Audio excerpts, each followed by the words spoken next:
കർത്താവിൻ്റെ വലിയ നാമം മഹത്വപ്പെടട്ടെ. നിങ്ങൾക്ക് ഓരോരുത്തർക്കും ക്രിസ്തുയേശുവിൽ എൻ്റെ എളിയ സ്നേഹവന്ദനം അറിയിക്കുന്നു. വളരെ താല്പര്യത്തോടെ നാളുകളായി നിങ്ങൾ ഓരോരുത്തരും ഈ ദൈവവചനം ശ്രദ്ധിക്കുന്നു, വചനം കേൾക്കുന്നു. ചിലരെല്ലാം അതിന് ചില മെസ്സേജുകൾ അയക്കുന്നു. നിങ്ങളിൽ ചിലരെല്ലാം പ്രാർത്ഥനയ്ക്ക് വേണ്ടിയിട്ട് തിരിച്ചു വിളിക്കുന്നു. പലർക്കും വേണ്ടിയിട്ട് പ്രാർത്ഥിപ്പാൻ ഇടയാകുന്നു. ചിലരെല്ലാം പ്രാർത്ഥനയ്ക്ക് മറുപടി കിട്ടിയെന്നെല്ലാം വിളിച്ചറിയിക്കുന്നു. അതോർത്ത് കർത്താവിനെ സ്തുതിപ്പാൻ ഇടയാകുന്നു. ഇതെല്ലാം കർത്താവിൻ്റെ വേലയുടെ ഭാഗമാണ്. വിവിധ തരത്തിൽ വിവിധ നിലയിൽ കർത്താവ് തൻ്റെ മഹത്വമുള്ള വേല ചെയ്തുകൊണ്ടിരിക്കുന്നു. എല്ലാം ചെയ്യുന്നത് ജീവനുള്ള ദൈവമാണ്, ദൈവത്തിൻ്റെ പരിശുദ്ധാത്മാവാണ്. അതിന് കേവലം മനുഷ്യനെ ഉപയോഗിക്കുന്നതേ ഉള്ളൂ. മനുഷ്യൻ ഒരു പൈപ്പ് പോലെയാണ്. വലിയൊരു ടാങ്കിൽ കിടക്കുന്ന നല്ല വെള്ളം, അത് ഉപയോഗത്തിനായി പൈപ്പ് വഴി അത് ഒഴുകി ഒഴുകി ആവശ്യക്കാരുടെ അടുക്കൽ എത്തുന്നത് പോലെയാണ് ജീവനുള്ള ദൈവത്തിൻ്റെ സന്നിധിയിൽ നിറഞ്ഞു നിൽക്കുന്ന ദൈവവചനം, ദൈവിക അനുഗ്രഹം, ദൈവിക സൗഖ്യം, ദൈവിക വിടുതൽ ഏതെങ്കിലും ഒരു ദൈവപൈതലെന്ന ആ ചാനലിലൂടെ കർത്താവ് പ്രവർത്തിച്ച് ജനത്തെ അനുഗ്രഹിക്കുന്നു. പ്രിയപ്പെട്ടവരെ, എല്ലാം ചെയ്യുന്നത് ദൈവമാണ്, നിത്യനായ ദൈവമാണ്. ഒരു ദൈവദാസൻ പ്രാർത്ഥിച്ച് നിങ്ങൾക്ക് സൗഖ്യം കിട്ടിയെങ്കിൽ ആ ദൈവദാസനിൽ നിങ്ങൾ ആശ്രയിക്കരുത്. ആശ്രയിക്കേണ്ടത് ഒരുവൻ മാത്രം, അത് യേശുക്രിസ്തുവാണ്. യേശുവാണത് ചെയ്യുന്നത്. ദൈവത്തിൽ പ്രാർത്ഥിക്കുന്നു. സ്തോത്രം. പ്രിയപ്പെട്ടവരെ, നിങ്ങളിൽ പലരും രോഗികളില്ലേ? പ്രയാസം അനുഭവിക്കുന്നവരില്ലേ? കടബാധയിലൂടെ കടന്നു പോകുന്നവരില്ലേ? പ്രിയ സ്നേഹിതരെ, സഹോദരിമാരെ, നിങ്ങൾ യേശുവിനോട് പ്രാർത്ഥിക്കൂ, മുട്ടിപ്പായി പ്രാർത്ഥിക്കൂ. നിങ്ങൾക്ക് നേരിട്ട് ചില അനുഭവങ്ങൾ കർത്താവ് തരും. ഹല്ലേലൂയ. കർത്താവ് നിങ്ങളെ സൗഖ്യമാക്കട്ടെ. കർത്താവ് നിങ്ങളെ സന്ദർശിക്കട്ടെ. നിങ്ങളുടെ കടബാധ്യതകൾക്ക് പൊറുതി തരട്ടെ. നിങ്ങളുടെ ഓരോരുത്തരെയും കുടുംബങ്ങൾ സ്വർഗമായി തീരട്ടെ. നിങ്ങളുടെ മക്കളും കൊച്ചുമക്കളും എല്ലാം ചേർന്ന് ഒരു സ്വർഗീയ കുടുംബം കെട്ടിപ്പടുക്കുവാൻ നിങ്ങൾക്ക് ഓരോരുത്തരും കർത്താവ് ഭാഗ്യം തരട്ടെ. നിങ്ങളുടെ ഈ ഭൂമിയിലെ ഭവനം ഒരു സ്വർഗീയ ഭവനമായി തീരട്ടെ എന്ന് പ്രാർത്ഥിച്ചുകൊണ്ടും ആശംസിച്ചുകൊണ്ടും ഞാൻ തിരുവചന ശുശ്രൂഷയിലേക്ക് പ്രവേശിക്കുകയാണ്. അസാധ്യമായത് സാധ്യമാക്കി കൊടുക്കുന്ന ജീവനുള്ള ദൈവം. മനുഷ്യൻ്റെ മുമ്പിൽ അസാധ്യമെന്ന് തോന്നും, പക്ഷേ ദൈവം അത് സാധ്യമാക്കി തരും. ഹല്ലേലൂയ. കർത്താവിന് സ്തോത്രം. അത് എത്രയോ പ്രതീക്ഷയും പ്രത്യാശയും തരുന്നതാണ്. നമ്മുടെ ജീവിതത്തിൽ ഒന്നിനെക്കുറിച്ച് നാം ആകുലപ്പെടേണ്ടതില്ല എന്ന് ദൈവജനം കൂടെ കൂടെ നമ്മോട് പറയുമ്പോൾ അതിന് പിന്നിൽ ജീവനുള്ള ദൈവം എന്തുകൊണ്ടാണ് അങ്ങനെ പറയുന്നത്?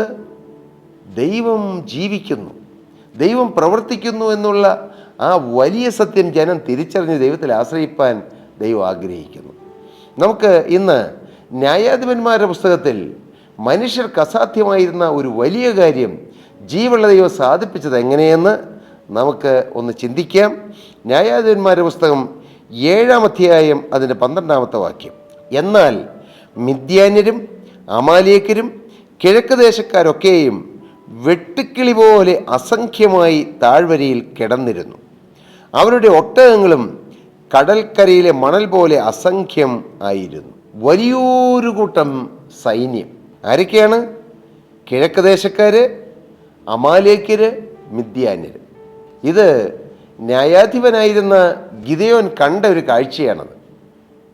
ഗിദെയോൻ നോക്കുമ്പോൾ വലിയൊരു സൈന്യം, അസംഖ്യം, എണ്ണാൻ പറ്റാത്തതിൽ പരം, ന്യൂമറസ് എന്ന് പറയാം അല്ലേ, അസംഖ്യം, എണ്ണി തീർക്കാൻ പറ്റാത്തവണ്ണം വലിയൊരു സൈന്യം. അവർക്ക് ഒട്ടകങ്ങളുണ്ട്, എല്ലാവിധ സൈന്യ സന്നാഹങ്ങളും ഉണ്ട്. എങ്ങനെ വിജയം കിട്ടും? മനുഷ്യബുദ്ധിയിൽ ചിന്തിച്ചാൽ വിജയം കിട്ടാൻ അത്ര എളുപ്പമല്ല. കാരണം അവർക്ക് അത്രയും സൈന്യമുണ്ടെങ്കിൽ അതിലും വലിയൊരു സൈന്യത്തോടു കൂടി പോയാലേ വിജയം കിട്ടുകയുള്ളൂ, ഇല്ലേ? ചെറിയൊരു കൂട്ടത്തോട് പൊരുതണമെങ്കിൽ അതിലും വലിയൊരു കൂട്ടം വേണം. എന്നാൽ വലിയൊരു കൂട്ടത്തോട് പൊരുതണമെങ്കിൽ അതിലും വലിയൊരു കൂട്ടം വേണം. അതാണ് യുദ്ധത്തിൻ്റെ നിയമം, യുദ്ധത്തിൻ്റെ ഗതി എങ്ങനെയാണ്. പക്ഷേ ഇവിടെ നമുക്ക് കാണാൻ കഴിയുന്ന വലിയൊരു അത്ഭുതം, ഗിദെയോൻ ജീവനുള്ള ദൈവത്തിൽ ആശ്രയിച്ച് മുന്നോട്ട് പോവുകയാണ്. ന്യായാധിപന്മാരുടെ പുസ്തകം 7-ാം അധ്യായം 1-ാമത്തെ വാക്യം വായിക്കുമ്പോൾ, അനന്തരം ഗിദെയോൻ എന്ന യെരുബ്ബാലും അവനോടുകൂടിയുള്ള ജനമൊക്കെയും അധികാലത്ത് പുറപ്പെട്ട് ഹരോദ് ഉറവിനരികെ പാളയമിറങ്ങി. ഗിദെയോൻ്റെ കൂടെ 32,000 ജനമുണ്ട്. പക്ഷേ ഈ 32,000 പേര് എന്തുള്ളൂ? കടൽക്കരയിലെ മണൽ പോലെ അസംഖ്യമായി കിടക്കുന്ന വലിയൊരു സൈന്യം, 3 രാജാക്കന്മാരുടെ സൈന്യം. അവിടെ നാം വായിക്കുന്നത് എങ്ങനെയാണ്? മിദ്യാന്യരും അമാലേക്കരും കിഴക്ക് ദേശക്കാരും ഇവരെല്ലാവരും ചേർന്ന് 3 ദേശക്കാർ ചേർന്ന് വെട്ടുക്കിളി പോലെ അസംഖ്യമായി താഴ്വരയിൽ കിടക്കുന്ന ആ ജനത്തിൻ്റെ മുമ്പിൽ 32,000 പേര് എന്തുള്ളൂ? ഇല്ലേ? ഒന്നുമില്ല. പക്ഷെ ദൈവം പറഞ്ഞു. ദൈവം എന്താ പറഞ്ഞത്? 2-ാമത്തെ വാക്യം 7-ാം അധ്യായം. യഹോവ ഗിദെയോനോട്, നിന്നോടുകൂടെയുള്ള ജനം അധികമാകുന്നു, എൻ്റെ കൈ എന്നെ രക്ഷിച്ചു എന്ന് ഇസ്രായേലിൻ്റെ നേരെ വമ്പ് പറയാതിരിക്കേണ്ടതിന് ഞാൻ മിദ്യാന്യരെ ഇവരുടെ കയ്യിൽ ഏൽപ്പിക്കുകയില്ല. വലിയൊരു ആത്മീക മർമ്മമാണ് കർത്താവ് ഗിദെയോനോട് പറയുന്നത്. എൻ്റെ പ്രിയ സഹോദരീ സഹോദരങ്ങളെ, ദൈവം തൻ്റെ മഹത്വം ആർക്കും കൊടുക്കുകയില്ല. ദൈവം തൻ്റെ മഹത്വം വിഗ്രഹങ്ങൾക്ക് കൊടുക്കുകയില്ല. ദൈവം തൻ്റെ മഹത്വം ഒരാൾക്കും ഒരു മനുഷ്യനും കൊടുക്കുകയില്ല. ആ മഹത്വം ദൈവത്തിനുള്ളതാണ്.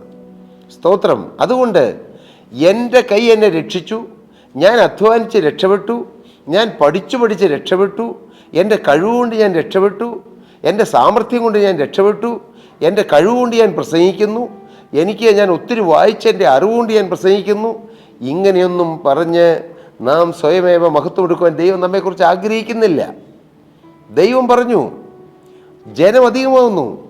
നമ്മുടെ മാനുഷിക ദൃഷ്ടിയിൽ മണൽ പോലെയുള്ളതായ അസംഖ്യം ജനത്തിൻ്റെ മുമ്പിൽ 32,000 പേര് പോലും വളരെ കുറവാണ്.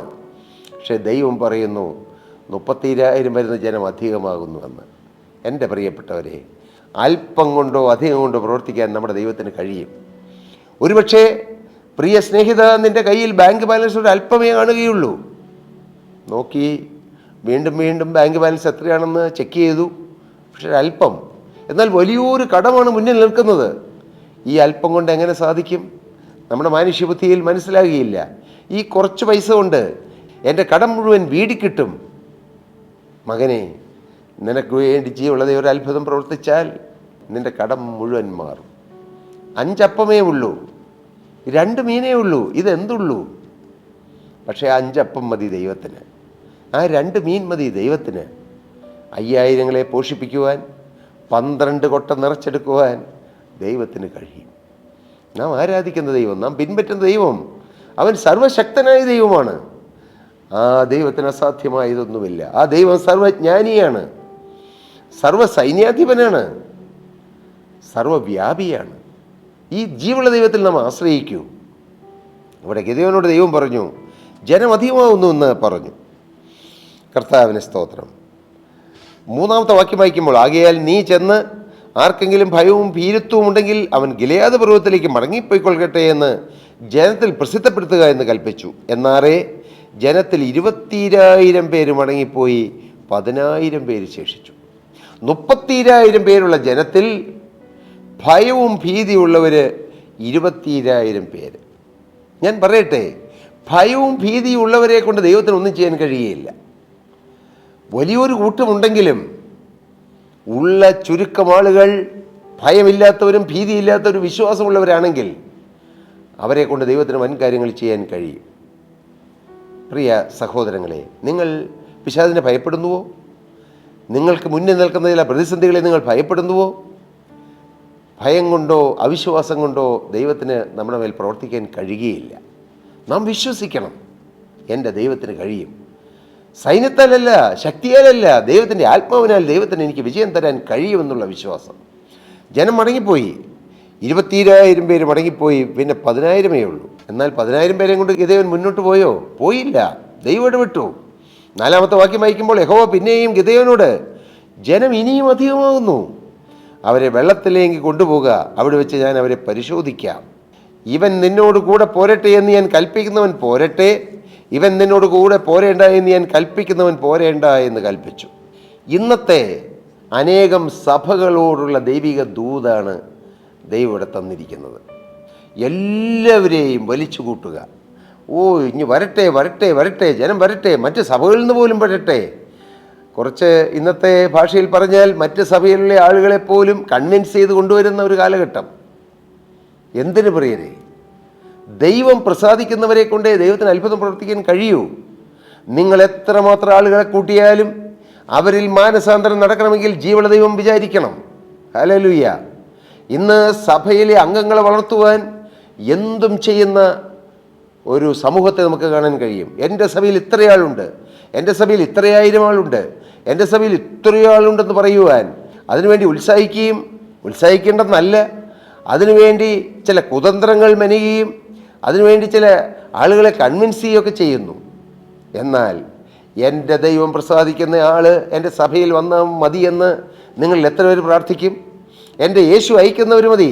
എൻ്റെ പിതാവിനാൽ ആകർഷിക്കപ്പെടാതെ ആരും എൻ്റെ അടുക്കൽ വരുന്നില്ല എന്നുള്ള ദൈവത്തിൻ്റെ വചനപ്രകാരം ദൈവം ആകർഷിക്കുന്നവർ എൻ്റെ അടുക്കൽ വന്നാൽ മതി എന്നുള്ള ആ നിഷ്പക്ഷമായ ചിന്ത, അങ്ങനെയെങ്കിൽ നമുക്ക് തെറ്റെന്നും ശരിയെന്നും പറയാൻ പറ്റും.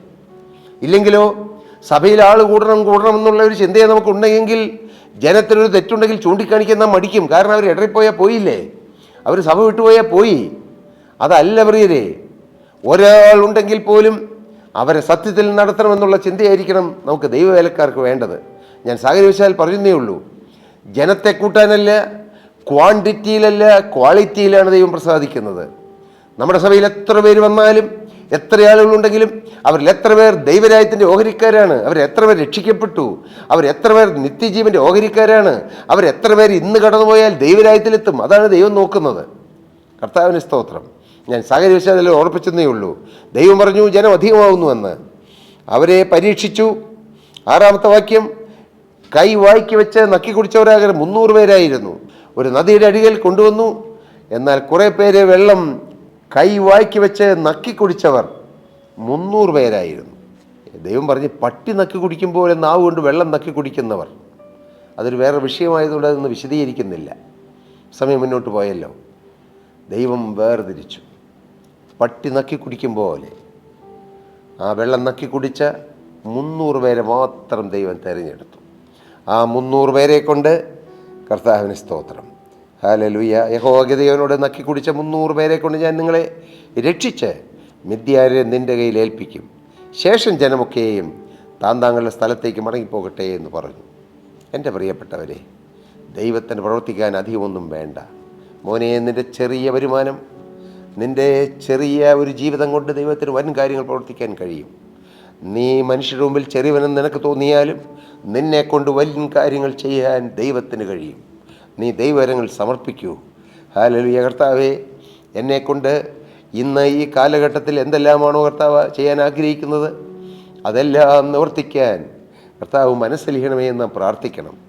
വലിയ കൂട്ടങ്ങളോ ആളുകളുടെ നമ്പറോ ഒന്നും അല്ല പ്രിയരെ, പഠനത്തിൻ്റെ വലിപ്പമോ ഡിഗ്രികളുടെ പെരുമയൊന്നും അല്ല വിജയം.